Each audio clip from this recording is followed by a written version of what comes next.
Adriatik Mema, si një pushtetar i regjur, e menaxhon çdo situatë për të bërë vota dhe para. Kështu ka vepruar me banorët e njësisë administrative të Çepanit. Pas çdo shiu, ata i luten Memës të rregullojë rrugën dhe urën. Kryetari bën njërin dhe prish tjetrën. Korrupsioni e shemb natën punët publike si të ishin gurët e kalasë së Rozafës. 300 milion lekë është pazari i fundit që kryebashkiaku e ka kryer me biznesmenin Arben Avduli për të shpëtuar urën. Kjo ishte gjendja e urës së Malindit në 10 gusht 2025. Pas shumë ankesave të banorëve, kryebashkiaku Mema ndërroi ca drasa të kalbura dhe u hodhi hysyve banorëve. Më 26 shtator 2025 ura me drasa të reja u bë si foto për kartolin. Banorët u qetësuan. Ura e Malindit është riparuar, shpresojmë që së shpejti të bëhet edhe rruga, lutej një banor. Më 28 nëntor 2025 në vend që të festonin, i dërgoi një letër alarmuese autoriteteve. Ura e Malindit është duke u shembur dhe me të rrezikohet lidhja e 10 fshatrave, si dhe qarkullimi drejt përmetit.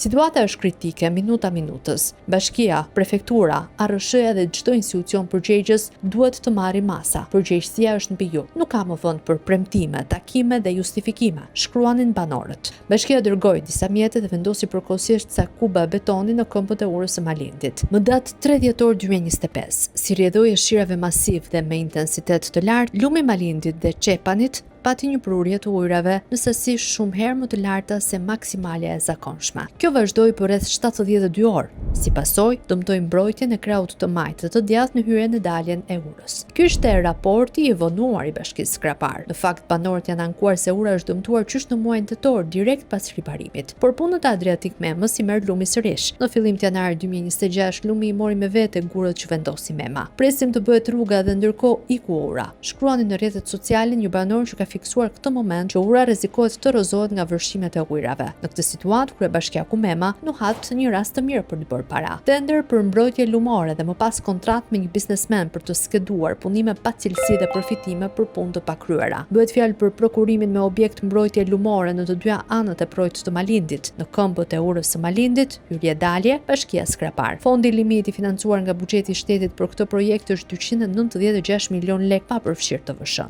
Mema e kishte paracaktuar fituesin, pastaj nuk ka lënë asnjë hapësirë për konkurrencë. Skualifikimi të gjithë operatorëve konkurrues përveç fituesit. Skualifikimi i ofertës me vlerën më të ulët vlerëson Open Data Albania. Tenderi është shënuar me flamur të kuq që sinjalizon riskun e korrupsionit. Në procedurën që është mbajtur formalisht më 22 maj 2026 kanë aplikuar 8 operatorë ekonomik dhe bashkime kompanish. Mes tyre kishte edhe oferta më të ulta se sa shifra e paraqitur nga kompania Avduli SHPK, por më 4 qershor 2026 kryebashkiaku Mema do ta shpallte si fituese. Biznesmeni që ka fituar tenderin nuk ka garanci se do ta bëjë këtë projekt me cilësi dhe në afat. Marifetet e Arben Avdulit janë zbuluar dhe dokumentuar nga KLSH. Kështu në raportin e vitit 2024 mbi auditimin e entit kombëtar të banesave dalin në dritë punimet pa cilësi në një pallat për të pastrehët. Nga auditimi i zbatimit të kontratës, godim banimi dhe shërbime 7 kate, lagja 17 Durrës kanë rezultuar mangësi të cilat kanë të bëjnë me materialet e përdorura. Referuar situacionit, çmimi për furnizim vendosja pllaka mermeri 3 cm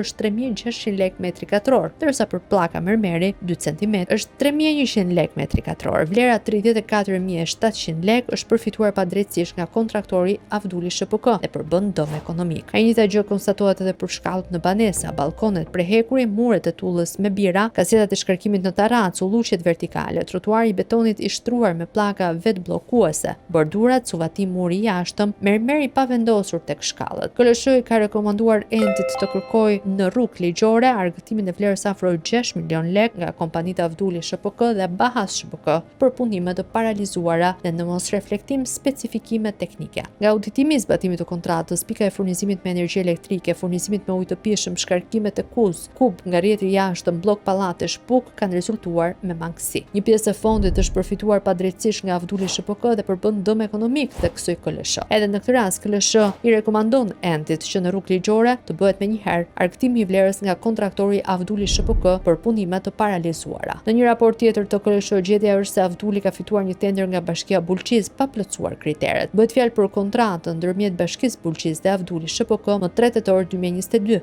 Shqyrtimi i ofertës fituese dhe dokumentacionit të dorëzuar pranë Bashkisë rezultoi se Avduli SHPK nuk ka plotësuar formularin në lidhje me deklaratën për shlyerjen e detyrimeve vendore. Gjithashtu, nuk përmbush detyrimin për likuidimin e taksave kërkesave vendore për kontratën e lidhur me investitorin Save the Children për projektin Gol për edukimin. Përpunime në ambientet sportive në shkolla si në qytetet Elbasan, Gjirokastër dhe Burel, pasi nuk ka paraqitur vërtetime. Në këto kushte Bashkia Bulqis ka lidhur kontratë në vlerën 78 milion lek pa të vëshëm me operator ekonomik të kualifikuar në kundërshtim me ligjin tek Son KLSH. Por rasti më flagranti i korrupsionit me tendera zbulohet në postën shqiptare. Më 9 tetor 2020, Lajrt Duraj, në ato kohë drejtori i postës shqiptare, jep kompanisë Avdulit tenderin për rikonstruksionin e zyrave postare të filialeve Vlorë, Saran dhe Gjirokastër. Si procedurë mbetet negocimin pa njoftim, që do të thotë se pazari ka mbaruar parambajtjes së tenderit. Kjo është bërë në kundërshtim me ligjin, sepse vlera e tenderit është mbi kufirin e parashikuar për këtë lloj procedurash. Nga ana tjetër, oferta fituese ishte fiksa fondi limit. Tepër, kompania fituese duhet plotësoj kriteret e vendosura nga autoriteti kontraktor. KLSH ka gjetur se Avduli SHPK nuk i plotëson të kriteret e vendosura. Arben Avduli ka vazhduar më tej duke manipuluar faturat e tenderit përmes situacioneve false për punime të pakryera, ndërsa mbikëqyrja e punimeve është kryer në konflikt interesi. Nga ana tjetër, kryebashkiaku Adriatik Mema e ka emrin në SPAK për një aferë më të hershme korrupsioni. Mema akuzohet për kryerjen e veprave penale të korrupsionit pasiv të funksionarëve të lartë shtetëror dhe i zgjedhur vendor dhe shpërdorim detyra. Sipas kallëzimit penal të depozituar në SPAK, kryebashkiaku Mema ka favorizuar nëpërmjet mosveprimit me shoqërinë Topi, Eki, SHPK dhe shtetasit Anesti Topi, të cilat po ashtu janë kallëzuar në SPAK. Ata akuzohen për veprën penale të korrupsionit aktiv të funksionarëve të lartë shtetëror ose të zgjedhurve vendor dhe pastrimin produkteve të veprës penale. Këta prishin pyllin preahu dhe panje për të shfrytzuar guroret e mermerit që e kishin pa dokumenta. Deri tani, pas këtyre informacioneve, i paralajmërojnë banorët e skraparit në Çepan që të hapin syt se lumi i korrupsionit mund t'u marrë përsëri urën.